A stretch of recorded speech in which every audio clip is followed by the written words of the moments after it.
considering race in college admissions. That's our first subject today on CNN 10. I'm Carl Azus. It's good to see you this Wednesday.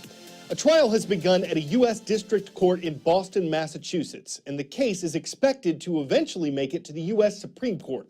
It concerns Asian American college applicants and the admissions practices at Harvard University, one of America's most famous and prestigious colleges.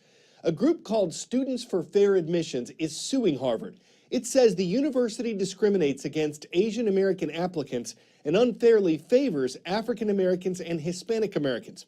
How? Well, when it comes to recruiting letters, Harvard sends them out to Black, Hispanic, and Native American students who have high grades and a score of at least 1,100 on the SAT.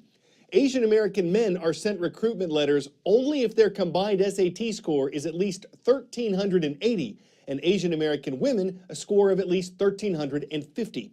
Lawyers for the Students for Fair Admissions say this is discrimination. Harvard's admissions dean says it is not, that the process is used to get students who normally wouldn't think about applying to Harvard to do it. Asian Americans make up about 22% of Harvard's current freshman class. They make up 6% of the U.S. population as a whole. In the past, the U.S. Supreme Court has ruled that race can be considered as one factor in college admissions.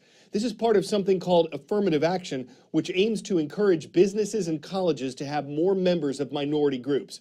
The group that brought the lawsuit against Harvard was founded by people who oppose affirmative action. It says that in addition to Harvard's recruiting letter practices, the university manipulates students' personal ratings to benefit Black and Hispanic applicants, but to disadvantage Asian Americans, and that the practice is illegal because it amounts to racial balancing. Harvard says it considers race only to help certain applicants, not to count against them, and that it needs to do this in order to reach its educational goals, which include a diverse campus. The case is significant because it could influence how schools recruit and admit students in the future. The trial is expected to take 3 weeks. 10-second trivia. What is located between San Francisco and Hawaii? The Great Pacific Garbage Patch, the South Equatorial Current, the Spratly Islands, or the Bering Sea? This location is where you'll find the Great Pacific Garbage Patch, a floating trash pile that's twice the size of Texas. A giant U-shaped pipe is now floating through the Pacific Ocean with a mission that's even bigger than it is, to clean up the sea. This is part of a project by a group called the Ocean Cleanup Team. It's raised more than $30 million for this effort since 2013. It's hoping this pipe helps collect 50 tons of trash by next April and most of the garbage in the ocean in the decades ahead.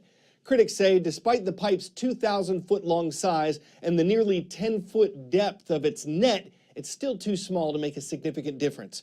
And if it malfunctions or gets damaged in a storm, it could create even more garbage in the ocean. But if it works as planned...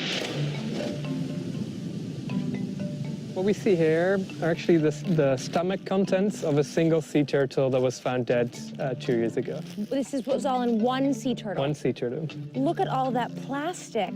Our oceans are already teeming with plastic, but an audacious new plan to clean them up is just getting started. There are approximately 150 million tons of plastic in the world's oceans, and a recent UK report predicts that that number will triple in the next decade.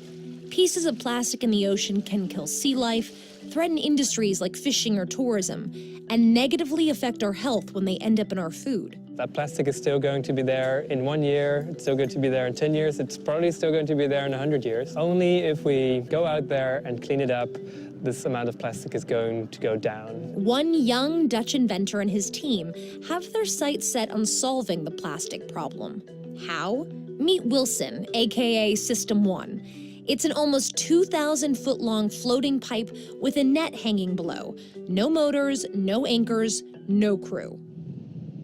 If you look around the world, there's plastics washing up on beaches. Basically, we designed an artificial coastline here as a method of taking the plastics out of the water over there. The wind is like propelling the system through the area such that the open end of the U, so to speak, is going forward. So it's kind of like a catcher's mitt for ocean plastic. Yeah, exactly. And then every couple of months there is a boat coming, a bit like a garbage truck in the ocean, and that takes the plastics out there on the boat and brings it back to shore. It's a seemingly simple solution to a complicated problem, but critics have worried about the system's effect on marine life. Are these the tubes that we see out there?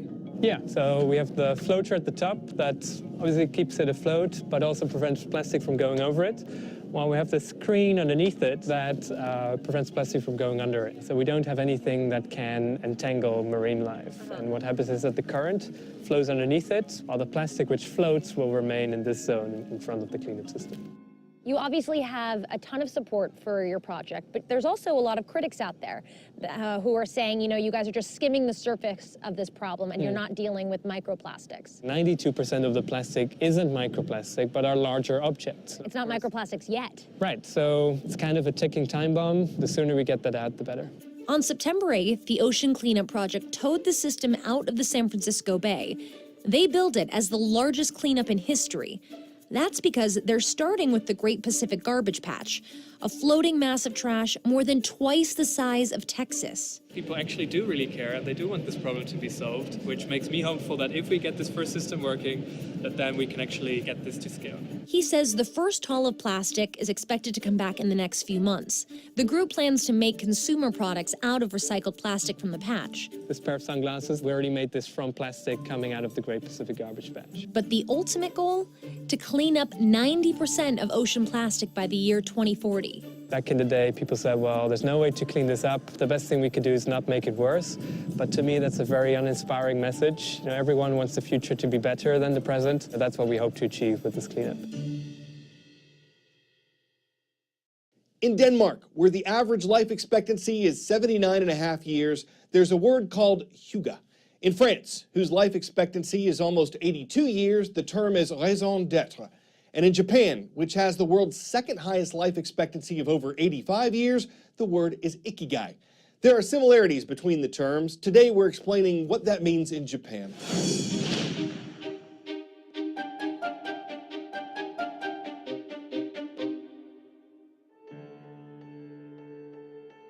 Ikigai is one of my favorite words. It's a Japanese word, and it really means your sense of purpose. If you go to Japan and you look at some of these cultures in Japan that are particularly long-lived and ask them, why do you live so long? Oftentimes they'll say ikigai, your reason for being. Some people spend their entire lives looking for their ikigai. Think about the things that you love, the things that you care about, and also think about what the world needs. One way to really try and find your ikigai is to say, look, if money were no object, if I was no longer doing things in pursuit of any kind of material things like money, what would I regret not having done with my life? It can help with your sleep, it can help lower some of the rates of chronic disease, and it can help you just feel better overall, more engaged with life. You'll know it because you'll feel it. It's that flow-like state. It's ikigai that could help you live to 100.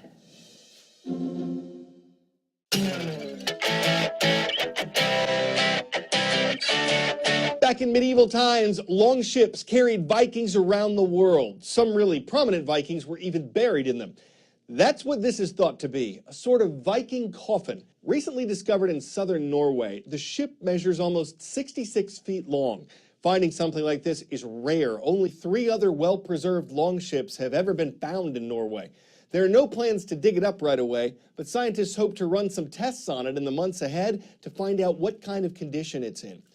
The ship's been buried for centuries. Does it harbor treasure, a buried Viking or queen? Does it hide something piratical? Or is there just Norway to find out? This is the first time it's made waves since it went underground. Who knows what kind of sails it'll tell? I'm Carl Azuz, and that's CNN.